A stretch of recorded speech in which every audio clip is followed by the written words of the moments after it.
Coppola, qual sua avaliação sobre estes áudios revelados? Eles alteram de alguma forma a defesa de Bolsonaro? Não, de forma alguma. Os áudios revelados pela Polícia Federal, eles fortalecem a defesa do Bolsonaro porque eles são a prova definitiva de que o ex-presidente está sendo injustamente acusado. Vamos recapitular aqui os crimes imputados falsamente a Jair Bolsonaro: liderança de organização criminosa armada, tentativa de abolição violenta do Estado Democrático de Direito, golpe de Estado e dano contra o patrimônio da União e deterioração do patrimônio tombado. Essas acusações brasileiras são falsas por 4 motivos principais. Primeiro, o depoimento do único delator do caso foi obtido por meio de ameaça. Segundo, as provas colhidas contradizem a denúncia apresentada. Terceiro, a Procuradoria extrapolou as conclusões do órgão investigador. E, finalmente, a denúncia está fundamentada em suposições. Então, para comprovar o que eu aleguei aqui, eu vou usar apenas matérias da Folha de São Paulo, como se sabe, uma publicação cuja linha editorial é de esquerda. Primeira manchete: Cid mudou versão sobre trama em audiência na qual Moraes ameaçou prendê-lo. Então, na ocasião, para contextualizar, a Veja vazou áudios privados do delator Mauro Cid, nos quais ele confidenciava para uma pessoa próxima que ele estava sendo pressionado para alterar o seu depoimento, incriminar Bolsonaro e participar aí da falsa narrativa do golpe. Depois do vazamento, o Alexandre de Moraes mandou prender o Mauro Cid preventivamente e alertou o investigado sobre os riscos para seu pai, sua esposa e sua filha. O Cid só foi solto depois de oferecer uma nova versão do seu depoimento. Uma prática que o STF condena, que foi caracterizada aí pelo ministro Gilmar Mendes, a gente já falou disso, como tortura e coisa de pervertidos. E pelo ministro Dias Toffoli, como o pau de arara do século XXI. Ou seja, a principal fonte de prova do processo é nula, porque ela foi obtida por meio de ameaça ou de tortura, para ficar nas expressões dos próprios ministros. Outras manchetes aqui da Folha: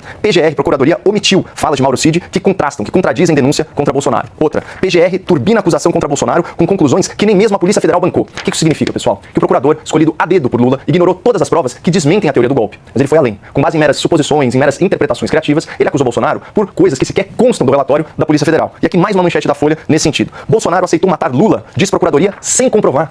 Claro que em nenhum momento do relatório da Polícia Federal existe a insinuação de que Bolsonaro aceitou, autorizou, ordenou a morte de autoridades. Pelo contrário, o que a gente sabe é que Bolsonaro não atrapalhou, nem pediu a diplomação e a posse do Lula, apesar de sofrer pressões nesse sentido. E isso fica constatado pelas mensagens e pelos áudios, tanto do senhor Mauro Cid quanto dos demais militares. Nesses áudios fica clara a convicção desse grupo que o processo eleitoral foi fraudado, seja aí por falhas no sistema eletrônico, ou seja pela interferência indevida do Poder Judiciário, por meio de censura, com decisões tendenciosas, a própria anulação das condenações do Lula. Então esses militares, eles pressionaram o ex-presidente para viabilizar novas eleições por meio de decretos previstos na Constituição, que envolviam inclusive, pessoal, autorização do Congresso Nacional. E aí, depois de consultas jurídicas das Forças Armadas, em dezembro, o presidente se convence de que esse não é o caminho a seguir e ele facilita a transição pacífica para o novo governo, inclusive trocando o comando militar a pedido do novo governo. Dessa vez eu vou sair da Folha e eu vou pro Globo. Dezembro de 2022. Bolsonaro nomeia novos comandantes da Aeronáutica e Marinha escolhidos por Lula. Então, pessoal, diante desses fatos aqui, que estão expostos nas matérias às quais eu já me referi, dá pra falar que Bolsonaro liderou uma organização criminosa armada, sendo que ninguém pegou em armas e ninguém cometeu nenhum crime violento? Daria pra falar que Bolsonaro depredou patrimônio público, sendo que ele estava nos Estados Unidos, hospitalizado, e repudiou os atos de 8 de janeiro publicamente? Dá pra falar que ele tentou abolir o Estado de Direito, que ele tentou dar um golpe de Estado, se esses crimes só se consumam se houver emprego de violência ou de grave ameaça? É claro que não, Basílio. Essas acusações são fabricadas, elas são falsas. E quanto mais a gente sabe sobre o processo, mais conclui pela inocência do ex-presidente.